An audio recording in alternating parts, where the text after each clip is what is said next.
hey there, folks. It's Shad. It's Danny. This is Bronco Planet and Shad. My gosh, it's middle of the week. That can only mean one thing here at Bronco Planet. That means we've been traveling. And traveling about it. And what an adventure. What a great time. I tell you. Southern California, In-N-Out Burger. I mean, beautiful city, beautiful day. Let's just get right to it. Beautiful ending. Yeah, the game. Oh my gosh. When we talk about Bronco fans and generation, Shad, I remember a generation ago. Let's look at our parents, and obviously they were Bronco fans as well. And at that time, the Broncos, they had their ups and down years, but the one thing that my father always had in hand was the Bronco brick. That's right. To launch at the television. TV. Oh, yes, my gosh. The old tube TV. And you know something? For the first 30 minutes of that game, I'm looking for something to throw. I tell you, it was a very, very concerning first half. I sat there just fuming the whole half. Some of the worst special teams play we've seen, and I don't even know how long. You can't even go through it. So ridiculously bad. Let me just take it. Yes. Here's the hype. We get a brand new kick returner. Right? Yeah. World-class speed. We're all on it. We're all on his jock bigger than stuff because it's here we go. And what happens? And the little midget drops the ball. No, I mean, come on, buddy, catch the ball. If you're going to be conservative about, John Fox, who spent his life being conservative, goes. Leonard catches the ball every time. Realistically, he may not make a yard, but at least he catches it. Right. Yeah. Let the guy catch the ball. It's okay. We got Peyton Manning. Right. Just catch the ball. So I don't know, man. Holiday's got some work to do. But not a good showing, and then that ridiculous kickoff return. Nobody gets the ball. It's a live ball. Somebody jump on it, please. And they get wrestled away. That was 2 weeks in a row. That was apparently Denver's got to work on loose fumbles. They got to work on wrestling in a scrum, if you will. Yes. English football. And then the other thing that was also concerning, which we've said it 1 million times, I was worried about it. You follow us on Facebook, worried about the tight ends. They already scored 3 touchdowns against us, and what a mismatch. Mike Adams having a tough time against Antonio Gates. And so I'm sitting there at halftime thinking, do we even deserve Peyton Manning? Come on, we're doing our Demaryius Thomas fumbles the ball for no apparent reason after long gains. Eric Decker falls down by a blade of grass. Trips over a blade of grass. We've got special teams play that's ridiculous and conservative coach. I'm thinking, we don't deserve it. We do not deserve Peyton Manning. Snake bit. We've finally come to the conclusion that is our biggest problem. Too. A big old bite. Now, I know what you're saying. What's with the goofy hats? Yep. Here's the deal with the goofy hats. Every time the Broncos come back in the second half and win a ball game, this is what you get. Goofy hat time. It's unbelievable. If you actually were fortunate enough to go to Broncos, DenverBronco.com, or if you saw any kind of after the game interviews with John Fox in the locker room. Hey, everybody's high-fiving and hugging and wing, and aren't we great? Everybody in that outfit knew what the problem was, and John Fox kept saying it. Hey, great game, guys. We need to do it for 60 minutes. Great game, Peyton Manning. We need to do it for 60 minutes. Oh, my gosh. It was just so frustrating. So mad. But we can't dwell on that. We cannot dwell on the negative. Are we mad? No. All things came later in that game. So, all right, we kick off second half, and it looked like, hey, if we can just get down and score, there's a chance. So that's all I want. Yeah, so they score the first one. What was your feeling? I thought, hey, this could happen. Although what I was worried about the whole time is like, this cannot be one of those, man, we fought back like crazy. Our guys had determination, but we just didn't get it done. We came up one possession short. Yeah, the 60-minute speech again. I didn't want that. Third and 30, and they convert. We're going to win it, or I'm going to completely lose my mind and throw a brook around my neck and jump in the Pacific. So at that point, I'm thinking, all right, maybe. And then, lo and behold, and I got to give Dave Logan, who covers the Bronco games, had said earlier in the week, he felt that the Broncos were going to have multiple turnovers. And sure enough, boy, when the gates opened up, it was, a Dave tidal Logan, wave of great things. It's the prognosticator. Somewhere, and I'm just going to say this right now, late in the fourth, when Phillip Rivers threw his 4th interception, I almost felt bad for the guy. I did not even for a second. Yeah. So get that head checked, because Phillip Rivers doesn't matter. The guy, obviously that's why you pay. I sit there telling Larkin, our buddy, that's why you pay Peyton Manning $18 million a year. He gets it. Even when the Broncos are down, he's cool and calm. And Phillip Rivers was Phillip Rivers. He was out of his game. He completely lost it and was our best player in that second half. Well, the feeling bad part about Phillip Rivers was actually a joke. You took it seriously. Okay, Are you kidding me? I mean, after the fourth one, I dropped to my knees, put my hands together, looked to the heavens, and said, "Dear baby Jesus, thank you. Thank you so Sign much." Bronco Planet." And it was awesome to see just the guys all of a sudden, we had Tracy Porter out. He came in with an illness kind of last minute. He's out.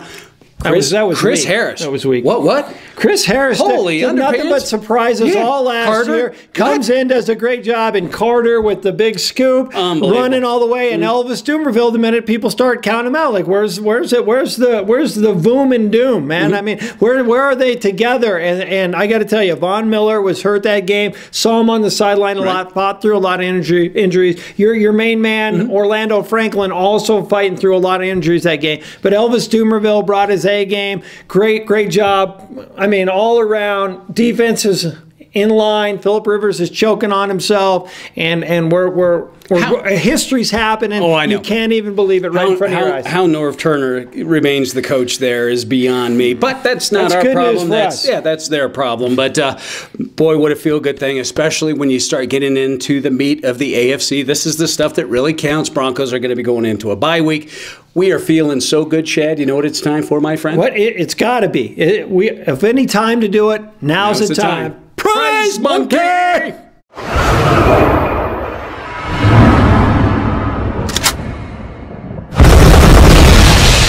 Prize Monkey! That monkey's funky! Say what? Prize Monkey! That monkey's funky! When I think of funky, Shad, I think of the prize monkey.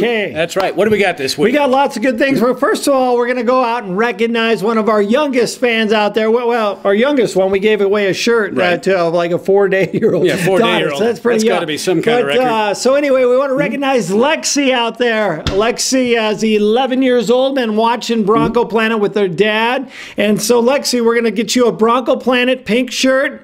We're going to get you a Bronco hat. Hello. And, I mean, a little Lexi, Peyton Manning, little cute little guy, Peyton Manning. Initially, we thought this was a voodoo doll. And I did snatch it away from the Chargers, and they were unable to pierce it. And so now, Lexi, this is yours. Nice. Thanks for tuning in with Dad. Take care of it. Love it. Nurture it. Talk nice to it. Everything will be fine. What else we got? All right, we got something to give away this coming week. All right, rolling in the bye week. So this is very simple, folks. All you do is go to BroncoPlanet@yahoo.com. That's our email. Yes. Send us an email and tell us what's been the biggest delight for you so far this season and what has been the biggest frustration. Just those two things. BroncoPlanet@yahoo.com. This is a Bronco hat signed by Elvis Dumerville on the front, and underneath the bill we got Ronnie Hillman. How do we get these things? How do we come up with this stuff? It's unbelievable. Wizards is what we are. Yeah. With crazy hats. Wizards. Yeah, there you go. Hey, let's talk about the future. We looked at the past. We've loved it. We saw Phillip. We spanked his little butt, and we moved on to a bye week. Yes, bye week. We win that one too. So I think we're on the roll. One thing is you can't stress what a perfect time. Yeah. I think so. Some of the Broncos this time of year starting getting a little banged up, and I think Brookings came in, stepped in. I think actually had a pretty good game. Yep, we should mention that absolutely. And I think the biggest concerns looking forward continue to be Mike Adams and Raheem Moore doing a pretty decent tacklers, not so good on anticipation. Still no interceptions from those two.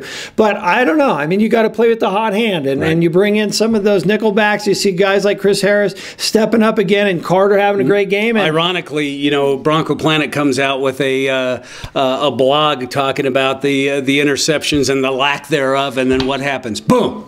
Four of them right then and there. In front of our face. Prognosticating is not one thing that we're very good at, but as most people know, it's better to be lucky than good. The good news is this is the 6th game. It's in the books. That means DJ Williams will be back. Oh, wait. No, it's not. No, we still have another yet. 3 more games. What's your take on DJ, and do you think he's going to make a difference after week 9? Well, we could certainly use him. I've been frustrated with his poor choices outside of football that have led to this problem and let his teammates down. But But hey, at this point, I think DJ Williams, if we can get him for 2 games, I'll take it. I mean, it saved us a lot of money this year, not on the payroll, but just by the time the Broncos are peaking, starting to get prepared for hopefully playoffs, I think that's welcome DJ back and give him one last chance. He must be making some attempts because his famous Twitter profile picture looking up a girl's dress has been changed. So maybe he is growing up a little bit and learned a little bit from his past, but we'll see.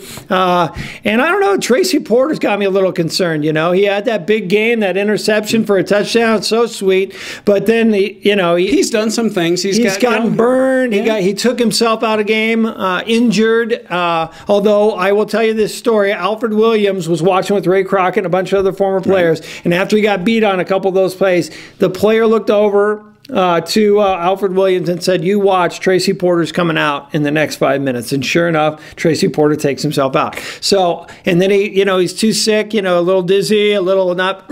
I don't know what the problem is, buddy, but we show up on game day, buddy. You better be really, really sick, like in the hospital sick, if you're not showing up. This is tough. I'm kind of on the other side of the fence, folks. I mean, if a guy is half-assed, you don't certainly want him out there trying to cover a guy like Antonio Gates or Eddie Royal. I get it. But big game. It is a big game, but the bottom line is it's behind us. Chris Harris, Mr. Carter, 4 interceptions.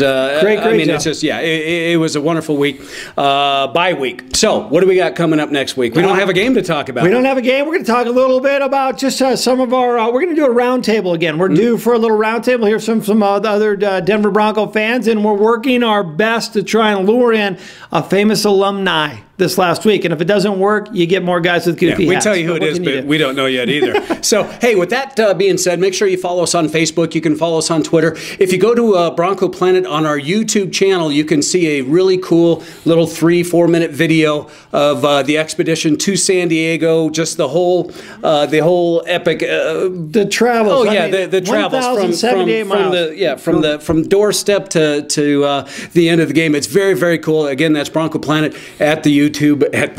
I sound like my mother. Anyhow, make sure you check it out. And until next week, that's Shad. I'm Danny.